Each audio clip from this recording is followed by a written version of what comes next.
ആ നരകത്തിന്റെ തീജ്വാലകൾ നിന്റെ ശരീരത്തിലോട്ട് പടർന്നു കയറുമ്പോ അത് സഹിക്കാൻ നിനക്ക് എങ്ങനെ കഴിയും മനുഷ്യ എന്നല്ലാഹു കൂടെ കൂടെ നമ്മളോട് ചോദിക്കുന്നുണ്ട്. പടച്ചവനെ ചുട്ടുകൊള്ളുന്ന ഈ വെയിലത്ത് ഞങ്ങൾ നിന്നോട് ചോദിക്കുകയാണ്, നരകത്തെ നിന്ന് ഞങ്ങളെ കാക്കണേ അല്ലാ. മഹാനായ റസൂലുള്ളാഹി സ്വല്ലല്ലാഹു അലൈഹി വസല്ലം പറയാ, നരകത്തിന് തന്നെ നിന്റെ ചൂട് സഹിക്കാൻ കഴിയാതെ വന്നപ്പോ ആ ചൂടിങ്ങനെ വർഷങ്ങളായി കത്തിച്ച് കത്തിച്ച് കത്തിച്ച് ആ ചൂട് നരകത്തിന്റെ ഉള്ളിൽ ഇങ്ങനെ തങ്ങി നിൽക്കുകയാ. അപ്പൊ അല്ലാഹു പറഞ്ഞു, നരകമേ എന്നാലൊരു കാര്യം ചെയ്യ്. അല്ലാഹു സുബ്ഹാനഹു വ തആല ഒരു വർഷത്തിൽ ഒരു പ്രാവശ്യം നരകത്തിന് തന്റെ ശ്വാസം വിടാൻ അനുവാദം കൊടുത്തു. ഇത് കെട്ടുകഥയല്ല, ഇത് കഥയല്ല, മിത്തല്ല, ഐതിഹ്യമല്ല. ഇമാം മുസ്ലിം റഹിമഹുല്ലാഹു ഉദ്ധരിക്കുന്ന ഹദീസാണ്. അല്ലാഹു പറഞ്ഞു, നരകമേ നിന്റെ ശരീരത്തിന്റെ ഉള്ളിലെ കിടക്കുന്ന നിന്റെ ഉള്ളിലെ കിടക്കുന്ന ചൂടൊന്ന് വെളിയിലേക്ക് പോകാൻ വർഷത്തിൽ ഒരു പ്രാവശ്യം നരകത്തിന് അല്ലാഹു ശ്വസിക്കാൻ അനുവാദം കൊടുത്തു. വർഷത്തിന് 2 പ്രാവശ്യം നരകം ശ്വാസം വിടും. ഒന്ന് ചൂട് കാലത്ത്, മറ്റൊന്ന് ശൈത്യകാലത്ത്. അല്ലാഹുവിന്റെ റസൂല് പറയാ, വർഷത്തിൽ ഒരു പ്രാവശ്യം നരകം ശ്വാസം വിടുന്നുണ്ട്. ആ ശ്വാസം വിടുന്ന ചൂടാണ് ഭൂമിയിലെ കാലടിക്കുന്നത്. ഹബീബായ നബിയുനാ റസൂലുള്ളാഹി സ്വല്ലല്ലാഹു അലൈഹി വസല്ലമ. അതുകൊണ്ട് സഹോദരങ്ങളെ, നരകത്തിന്റെ ശ്വാസം വിടുന്ന ചൂടാണ് ഭൂമിയിലെ ചൂട് വർദ്ധിപ്പിക്കുന്നത്. അല്ലാഹു പറയാ, ഈ രീതിയിൽ നീ നടന്നാൽ കല്ലാ സൗഫ തഅലമൂൻ, നീ ചെയ്തതൊക്കെ നീ അനുഭവിക്കേണ്ടി വരും. ഏതാ അനുഭവം എന്നറിയോ? ഞാൻ സമയപരിമിതമായിട്ട് സൂറത്ത് തകാസുർ മുഴുവൻ ചർച്ച ചെയ്യുകയാ. നീ അനുഭവിക്കേണ്ടി വരുന്നത് ഏതെന്നറിയോ? അനുഭവം മറ്റൊന്നുമല്ല, ജഹീമെന്ന കത്തിക്കാളുന്ന നരകത്തെ നീ നാളെ പരലോകത്ത് കാണേണ്ടി വരുമെന്ന് അല്ലാഹുവിന്റെ വിശുദ്ധ ഖുർആൻ. ഇതാണ് സൂറത്ത് തകാസുർ. നീ ചെയ്യുന്ന പ്രവർത്തനത്തിന്റെ പരിണിത ഫലം മനുഷ്യ നീ തന്നെ അനുഭവിക്കേണ്ടി വരും. ആ അനുഭവം എവിടെ? ആ അനുഭവം എവിടെയാണ്? ആ അനുഭവം ജഹീം എന്ന കത്തിക്കാളുന്ന നരകമാണ്. ഇൻഷാ അല്ലാഹ് അത് മാത്രം പറഞ്ഞു നമുക്ക് പിരിയാം. അല്ലാഹു തൗഫീഖ് നൽകട്ടെ. അല്ലാഹു തൗഫീഖ് നൽകട്ടെ. മണ്ണാർക്കാട് എന്ന് പറയണാണ്. അത് എന്റെ ഒരു 200 സദസ്, 200 കഴിഞ്ഞു, 200 കുറെ ചെറുപ്പക്കാരാണ്. അങ്ങനെ 200, 300 ആയി. കണ്ട അന്ന് മുതൽ ഏത് വാതിലും 200, 300 ആയി. അതൊക്കെ 200 കഴിഞ്ഞു. മണ്ണാർക്കാട് എന്ന് പറഞ്ഞാണ് വൈക്കോട്. അതാണ് വാക്കവിയുടെ ഏറ്റവും വലിയ ശക്തി, അവരുടെ ദുആ. കാരണം അത് വെറുതെ പുറകെ കൂടിയതാണ്, ഒന്നും ആഗ്രഹിച്ചു കൂടിയതാണ്. അവരുടെ ദുആ എപ്പോഴും ഉണ്ട്. അല്ലാഹു നിലനിർത്തി തരട്ടെ. സാധുക്കളുടെ ദുആ അല്ലാഹു പെട്ടെന്ന് സ്വീകരിക്കുക. അവർ സാധുക്കളാണ്. ഞാൻ ചോദിക്കും, എന്തിനാ എല്ലായിടത്തും ഉസ്താദെ ഒന്ന് ദുആയ്ക്ക് ആമീൻ പിടിക്കാമെന്ന്? പ്രസംഗക്കാരല്ല, ദുആക്ക് ആമീൻ പിടിച്ച അന്നത്തെ ദിവസം റാഹത്താണ്. അൽഹംദുലില്ലാഹ്, നമ്മുടെ ദുആയുടെ സദസ്സ് അല്ലാഹു വലിയ സദസ്സാണ്. അല്ലാഹുവിനെ നിലനിർത്തി തരട്ടെ. അല്ലാഹു നിലനിർത്തി തരട്ടെ. റബ്ബ് സുബ്ഹാനഹു വ തആല സ്വീകരിക്കുമാറാകട്ടെ. ഇന്നലെ നമ്മള് അവസാനം മഴയ്ക്ക് വേണ്ടി അല്ലാഹു മസ്കിനാ ഗൈസൻ മുഗീതൻ ഹനീഅൻ മരീഅൻ സഹൻ തബഖൻ നാഫിഅൻ ഗൈറ ളാദിൻ ദുആ ചെയ്തു പിരിഞ്ഞു. പ്രേക്കട വീട്ടിലെത്തുമ്പോൾ തന്നെ ആ മഴ പെയ്യുന്നു. ആദ്യം തന്നെ വാക്കഫിയുടെ കറാമത്തൊന്നുമല്ല, നമ്മൾ ഈ പെയ്യണ മഴയെല്ലാം നമ്മുടെ കറാമത്ത് വെച്ചത് വലിയ അപകടമാണ്. എല്ലാം നമ്മുടെ അവനാന്റെ കറാമത്തിലേക്ക് വെച്ചാൽ അത് വലിയ അപകടമുള്ള ഒരു വാദമാണ്. ഏതായാലും ഇവിടെ വന്നിരുന്ന ഇന്നലത്തെ സദസ്സിൽ ഏതൊക്കെയോ സാലിഹ്യങ്ങൾ നല്ലവരും ഒക്കെ ഉണ്ട്. ഈ സദസ്സിൽ ഏറ്റവും മോശം ഞാനാണെന്നാണ് എന്നെ കുറിച്ച് ഞാൻ വിലയിരുത്തുക. എന്നാലേ ഞാൻ നന്നാവും. ഞാനാണ് ഏറ്റവും വലിയ ആളെന്ന് നമ്മൾ വിചാരിച്ചാൽ നമ്മൾ നന്നാവൂല. നമ്മൾ അഹങ്കാരികളോ, നമ്മൾ അബൂജഹലിനെ പോലെയാവും. അള്ളാഹു നമ്മളെല്ലാവരെയും നന്നാക്കി തരട്ടെ. അള്ളാഹു നമ്മളെ നന്നാക്കി തരട്ടെ. അതുകൊണ്ട് സഹോദരങ്ങളെ, നമ്മുടെ സദസ്സ് ഇന്നും നമ്മൾക്ക് അവസാനം ദുആ ചെയ്ത് പിരിയണം. അള്ളാഹു നമുക്ക് നല്ല മഴ നൽകി അനുഗ്രഹിക്കുമാറാകട്ടെ. അള്ളാഹു നല്ല മഴ നൽകി അനുഗ്രഹിക്കുമാറാകട്ടെ. മനുഷ്യൻ എന്ന തെറ്റിലേക്ക് നടക്കുന്നുവോ അന്ന് അള്ളാഹു മഴയെ പിടിച്ചു നിർത്തുമെന്ന് നബിയുനാ റസൂലുള്ളാഹി. അല്ലാതെ ഓസോൺ ലെയറിന് സുഷിരം വീണതൊന്നുമല്ല. അത് വീഴാൻ തുടങ്ങിയിട്ട് കാലം കുറയായി. മനുഷ്യൻ എന്ന് മോശമാകുന്നുവോ അന്ന് അള്ളാഹുവിന്റെ അടുക്കൽ നിന്ന് മഴ പെയ്യിപ്പിക്കുന്നവൻ അവനാണ്. അല്ലാഹു ചോദിച്ചില്ലേ അഫറഅയ്തും മാ തഹറുസൂൻ അഅൻതും തസ്റ അഫറഅയ്തുൽ മാ അല്ലദീ തശ്റബൂൻ അഅൻതും അൻസൽതുമൂഹു മിനൽ മുസ്നി അം നഹ്നുൽ മുൻസിലൂൻ. നിങ്ങൾ എന്താ കരുതിയത് എല്ലാ പൊല്യൂഷനും ഒഴിവാക്കി ഓസോൺ ലെയറിന്റെ സുഷിരമൊക്കെ അടച്ച് മനുഷ്യരൊക്കെ നന്നായ മഴ പെയ്യില്ല?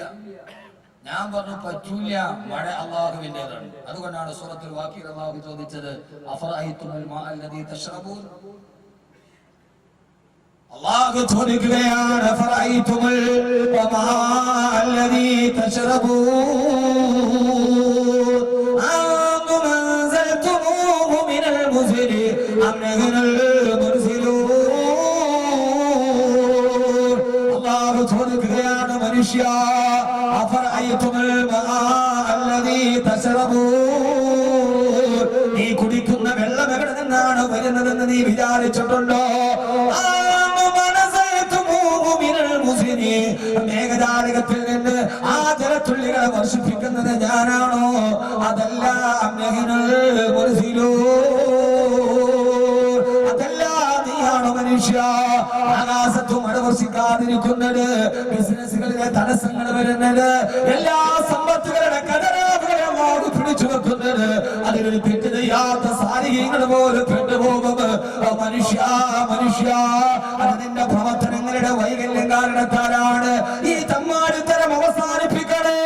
ഞാൻ ഈ സൂറത്ത് തകാസുരന്റെ ഏറ്റവും പ്രധാനപ്പെട്ട ഒരു സൂത്രം മാത്രം അതിന്റെ ആശയം പറഞ്ഞ് അവസാനിപ്പിക്കുകയാ. ഓരോ സഹോദരങ്ങളോട് സഹോദരിമാരോട് ഖബറിലേക്ക് പോകേണ്ടതാണെന്നുള്ള ബോധത്തോട് നാളെ കത്തിക്കാളുന്ന ജഹീമെന്ന നരകം, ആ നരകമേതെന്ന് അവസാനം ഇൻഷാ അല്ലാഹ് വിശദീകരിച്ച് നമുക്ക് പഠിക്കാം. നരകത്തിന് പോകും വൈമിനുക്കും ഇല്ല വാരിദുഹാ കാന അലാ റബ്ബിക ഖത്മന വഖദിയാ. ആ നരകത്തിന്റെ മുമ്പിൽ ഓരോരുത്തരെയും കൊണ്ടുപോയി വെക്കുമ്പോ ഞാനത് അനുഭവിക്കേണ്ടവനാണ് റബ്ബേ. എന്റെ ജീവിതം അവസാനിക്കുമല്ലോ എന്ന ഒരു ബോധം നമ്മുടെ മനസ്സിലുണ്ടാകണേ. ആറടി മണ്ണിലേക്ക് കൊണ്ടുപോയി വെച്ച് കഴിഞ്ഞാൽ അവന്റെ ശരീരം മണ്ണിലോട്ട് ചേർന്ന് കഴിഞ്ഞാൽ അതുപോലെ അവസാനിപ്പിക്കില്ല മനുഷ്യ. അതുകൊണ്ട് അവസാനിക്കില്ല മനുഷ്യ. എനിക്കറിയോ, നമ്മൾ ഒരാളെ ഖബറിലെത്തിയിട്ട് ഖബറിലേക്ക് പോയി ഒരു 40 ദിവസം കഴിഞ്ഞ് തുറന്നു നോക്കിയാൽ അവിടെ കുറെ എല്ലിൻ കഷണങ്ങളിലാണ്, മറ്റൊന്നും കാണുകയില്ല. നമ്മൾ വിചാരിക്കും ഇതോടെ അവസാനിച്ചു വന്ന്. അല്ല അല്ല, ഹബീബായ നബി സല്ലല്ലാഹു അലൈഹി വസല്ലം പറയുകയാ, അമ്മാ മുഅദ്ദബുൻ ഔ മുനഅമുൻ ഇലാ യൗമിൽ ഖിയാമ, അമ്മാ മുഅദ്ദബുൻ ഔ മുനഅമുൻ ഇലാ യൗമിൽ ഖിയാമ. ആ ഖബറിൽ കിടക്കുന്ന കാലത്തോളം ഖിയാമത്ത് നാൾ വരെ ഒന്നുകിൽ അവൻ ആ ഖബറിൽ ശിക്ഷ അനുഭവിക്കുകയാണ്, അല്ലെങ്കിൽ അവൻ ഖബറിൽ സന്തോഷത്തോടെ ജീവിക്കുകയാണ്. ഒന്നുകിൽ അവൻ ശിക്ഷ അനുഭവിക്കുന്നുണ്ട്, അല്ലെങ്കിൽ അവൻ ജീവിതത്തിൽ ചെയ്ത നന്മകളുടെ സന്തോഷം അവൻ ഖബറിൽ അനുഭവിക്കുന്നുണ്ടെന്ന് ഹബീബായ നബിയുനാ റസൂലുള്ളാഹ് സല്ലല്ലാഹു അലൈഹി വസല്ലമ. അല്ലാഹു നമുക്ക് ആ ബോധം നൽകുമാറാകട്ടെ. നമ്മുടെ ജീവിതത്തിൽ പശ്ചാത്തപിക്കാൻ, അല്ലാഹുവിലേക്ക് മടങ്ങാനുള്ള അവസരമാണിത്. അല്ലാഹുവേ അല്ലാഹുവേ, മരിക്കുന്നവനാണുള്ള ബോധം ഞങ്ങൾക്ക് നൽകണേ അല്ലാഹു തൗഫീഖ് നൽകട്ടെ. എന്നിട്ട് നാളെ 6 അടി മണ്ണിൽ കിടക്കേണ്ടവനാണ്, അത് കഴിഞ്ഞ് ഞാൻ ജഹീം എന്ന നരകത്തിൽ പോകേണ്ടവനാണ് എന്ന ബോധത്തോട് നമ്മുടെ ജീവിതത്തെ നമ്മൾ ചിട്ടപ്പെടുത്തണം. അതാണ് ഈ 2 ദിവസത്തെ സദസ്സിന്റെ ഏറ്റവും വലിയ റിസൾട്ട്. ഇതോടുകൂടി നമ്മുടെ ജീവിതത്തെ ഒന്ന് ചിട്ടപ്പെടുത്തണം. നമ്മൾ ചില സ്വഭാവങ്ങളോട് വിട പറയണം. ചില സ്വഭാവ വൈകൃതങ്ങൾ നമ്മൾ അവസാനിപ്പിക്കണം. 4 കാര്യങ്ങൾ ഉപേക്ഷിക്കണം. 4 കാര്യങ്ങൾ ജീവിതത്തിൽ അധികരിപ്പിക്കണം. ഇൻഷാ അല്ലാഹ് നമ്മുടെ വിഷയം അതാണ്. 4 കാര്യങ്ങൾ സൂറത്ത് തക്കാത്ത് നമ്മളോട് പറയാൻ 4 കാര്യങ്ങൾ ജീവിതത്തിൽ നിന്ന് ഒഴിവാക്കണം. അല്ലാഹു തൗഫീഖ് നൽകട്ടെ. ആമീൻ പറ മനുഷ്യന്മാരെ. അല്ലാഹു തൗഫീഖ് നൽകട്ടെ. അല്ലാഹു തൗഫീഖ് നൽകട്ടെ. 4 കാര്യങ്ങൾ ഒഴിവാക്കണം. തയ്യാറല്ലേ? ആണോ? 4 കാര്യങ്ങൾ വർദ്ധിപ്പിക്കണം ഇന്നു മുതൽ. ഞാൻ പറഞ്ഞല്ലോ, പ്രസംഗം എഴുതി 4 കാര്യം, ആ 4 സ്വഭാവം ഒഴിവാക്കണം. പറഞ്ഞാണ് ഒഴിവാക്കാൻ തയ്യാറല്ലേ? വീഡിയോ വലിക്കണ കാര്യങ്ങളോ നിങ്ങൾ അറുപത്തെട്ട് പേടിക്കണം. വീഡിയോ വലിക്കണ്ടെന്ന് പറഞ്ഞു. വീഡിയോ വലിച്ചാൽ അപകടമാണ്. ബീഡി വലിച്ചാൽ പിന്നെ പുക മൂക്കിലൂടെ പോകും. മൂക്കിലൂടെ പുക പോകുന്നത് നരകവാസികളുടെ അടയാളമാണെന്ന് റസൂലുള്ളാഹി സ്വല്ലല്ലാഹു അലൈഹി വസല്ലം. ഞാൻ എവിടെയെങ്കിലും ഒരു സദസ്സ്, പിരിവൊന്നും പാടില്ല, നേരത്തെ തുടങ്ങുന്ന സദസ്സ് ഉണ്ടെങ്കിൽ എൻ്റെ ഒരു വിഷയമുണ്ട്, പുകവലി.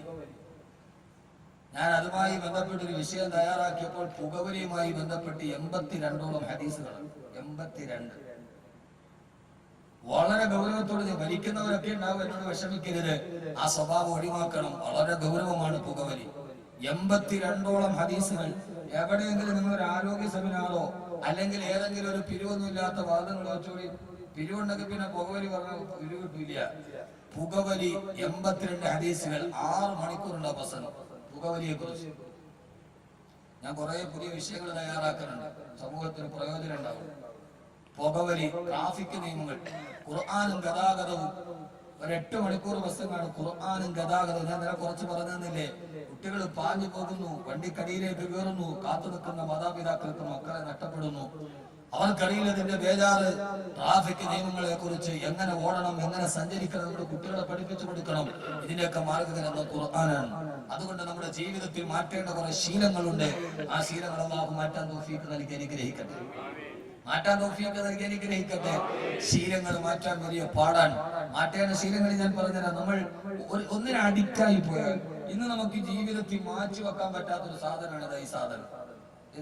ഇത് നമ്മൾ അഡിക്റ്റാണ് അല്ലെ? ഇതിപ്പോ ഒഴിവാക്കാൻ പറ്റിയ. പക്ഷെ ഞാനിപ്പോ ദുആ ചെയ്യുന്നുണ്ട്, പടച്ചോൻ എനിക്ക് തിരിക്കായിരുന്നെങ്കിൽ. പിന്നെ ഈ സംഘാടകർ വിളിക്കണോണ്ട്, ഭാര്യ വിളിക്കണോണ്ട് കടന്ന് വിളിച്ചോണ്ടിരിക്കും. പ്രത്യേകിച്ച് വാദനം മലപ്പുറത്തൊക്കെ പോയ ഒരാഴ്ച കഴിഞ്ഞ അപ്പൊ പിന്നെ ഭാര്യ വിളിച്ചിട്ട് എടുത്തില്ലെങ്കിൽ പിന്നെ അത് മതി. നിങ്ങളൊന്ന് ആലോചിച്ചു, ഏത് പള്ളിയുടെ മുകളിൽ കയറിയാലും ഫ്രണ്ടിൽ എഴുതി വെച്ചിട്ടുണ്ട് മൊബൈൽ ഫോൺ സ്വിച്ച് ഓഫ് ചെയ്യുക. എത്ര പേരുടെ സ്വിച്ച് ഓഫ് ചെയ്യുന്നവർ ഇല്ല? ഞാൻ ഒരു ഉദാഹരണം പറയാം. മൊബൈൽ ഫോൺ സ്വിച്ച് ഓഫ് ചെയ്യും. ആരുടെ സ്വിച്ച് ഓഫ് ചെയ്യുന്നവർ? അപ്പൊ നമ്മളതെടുത്ത് വൈബ്രേറ്റ് സൈലന്റ് മോഡിലാണ് സ്വിച്ച് ഓഫ് ചെയ്യും. ആരെങ്കിലും അപ്പൊ നമ്മൾ അതെടുത്തിട്ട് നേരെ സൈലന്റ് മോഡ്, വൈബ്രേറ്റ് മോഡിലാക്കും, പോക്കറ്റിൽ ഇടും. നിസ്കരിക്കാൻ വേണ്ടി കൈ കെട്ടി അല്ലാഹു അക്ബർ പറഞ്ഞ് സർവ്വ ചിന്തയും മാറ്റി അൽഹംദുലില്ലാഹി റബ്ബിൽ ആലമീൻ ഫാത്തിഹ ഓതി അൽഹാഖും മുത്തഖാദിർ ഹത്താ സുറുത്തുൽ മഖാബിർ. എത്ര ഉന്നൽ ജഹീം, കത്തിക്കാളുന്ന ജഹീമിനെ, നരകത്തെ മുന്നിൽ കണ്ട് ഇഖ്ലാസോടെ നിസ്കരിക്കുമ്പോഴാണ് വൈബ്രേറ്റ് മോഡാണെന്ന്. അപ്പൊ കോള് വരും പോക്കറ്റി. അപ്പൊ നമ്മൾ വിചാരിക്കും പടച്ചോനെ നേരത്തെ വിളിക്കാന്ന് പറഞ്ഞ ആളാണോ, അവനായിരിക്കോ?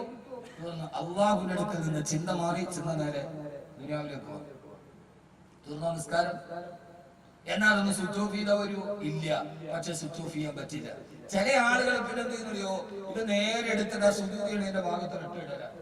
എന്നിട്ട് കൈ കെട്ടി അവർ നിസ്കരിച്ച് നേരെ സുജൂദി റുക്കൂയിൽ പോകുമ്പോ അപ്പൊ കോള് വരും. കോള് വരുമ്പോ അതിന്റെ ഡിസ്പ്ലേ എന്ന് പറഞ്ഞാൽ മുസല്ലയുടെ വലിപ്പം ഉണ്ടാവും. ആ വലിപ്പത്തിലുള്ള മുസ്ലിം ഡെസ്ക്ടോപ്പിൽ ഏതായാലും 2 ഫോട്ടോ ഇല്ലാത്ത ആരാ ഉള്ളത്? ഒന്നുകിലും മക്കളുടെ ഉണ്ടാവും, പിന്നീട് ഭാര്യയുടെ ഉണ്ടാവും, അവനാന്റെ ഭാര്യ അല്ലെങ്കിൽ അയലോക്കക്കാരുടെ ഭാര്യയുടെ ഫോട്ടോ അതുമേലുണ്ടാവും. ആ ഫോട്ടോ, ഒരു കോള് വരുമ്പോ ആ ഫോട്ടോ ഇങ്ങനെ ഡിസ്പ്ലേയിൽ തെളിഞ്ഞ് കാണും. റുക്കൂയിക്കണവും കാണും അവന്റെ കണ്ടാട്ടിയാണ്. അവന്റെ നിസ്കാരവും ബാത്തിലാകും. വലതുഭാഗത്തേക്കണവനും പോകും, ഇടതുഭാഗത്തേക്കണവനും റുക്കൂയി സുബ്ഹാന റബ്ബിൽ അദീം ഉപയോഗം എന്ന് പറയുമ്പോഴാണ് നല്ലൊരു പെണ്ണ് ചിരിച്ചോണ്ടിരിക്കുന്ന ഫോട്ടോ ഇങ്ങോട്ട് വരണത്. ഇതിപ്പോ ഏതറിയില്ല നോക്ക്. അതുകൊണ്ട് അവന്റെ നിസ്കാരവും ബാത്തിലായി, ഇടതുഭാഗത്തേക്ക് രണ്ടവന്റെ നിസ്കാരവും ബാത്തിലായി. ഞാൻ പറഞ്ഞത്, നിസ്കരിക്കുന്ന ഒരു 5 മിനിറ്റ് പോലും ഇതൊന്ന് സ്വിച്ച് ഓഫ് ചെയ്യാൻ പറ്റാത്ത രീതിയിൽ നമ്മൾ ഇതിന് അഡിക്റ്റായി കഴിഞ്ഞു. പുകവലിയേക്കാൾ അഡിക്റ്റായി കഴിഞ്ഞു. തറാവി നിസ്കരിക്കാൻ നമ്മളെ കൊണ്ട് ഇനിയുള്ള കാലത്ത് തറാവി ഗ്ലാസോടെ നിസ്കരിക്കില്ല. 4 കാത്ത് കുടുംബം നമ്മൾ നോക്കും. ഇതൊരു വലിയ അപകടമാണ്. നമ്മുടെ നരകത്തിലേക്ക് നാം കണ്ടുപിടിച്ച നമ്മുടെ പുരോഗതികൾ നമ്മളെ നരകത്തിലേക്ക് അടുപ്പിക്കുകയാണ്. അള്ളാഹു ചിന്ത തരട്ടെ, അള്ളാഹു ചിന്ത തരട്ടെ. അതുകൊണ്ട് ഞാൻ വാരി വലിച്ചു വാങ്ങു പറയാനല്ല, അതൊക്കെ ഞാൻ നിർത്തി. ജീവിതത്തിൽ പ്രയോജനകരമായ ചില വാക്കുകൾ, ഈ സ്വഭാവം